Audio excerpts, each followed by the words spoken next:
हर निंदिया कहाँ आवे ले सारी रात रोइला।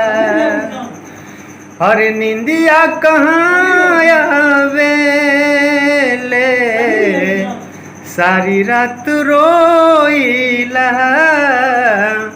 हर याद में ये सोना हम तो तकिया भिगोइला। बहुत बढ़िया बहुत बढ़िया। ये गाना अच्छा लगे तो अगर शेयर मरियो लोग जरूर, भाई के आशीर्वाद प्यार से नहीं दिया लोग जरूर। थैंक यू, लव यू सब क्योंकि सबके सपोर्ट करी जा भैया के, बहुत बढ़िया गावलन, आवाज़ बहुत बढ़िया बा। ये हमार भाई राज दीवाना, इनको बहुत सारा यूट्यूब चैनल पर गाना उपलब्ध बा।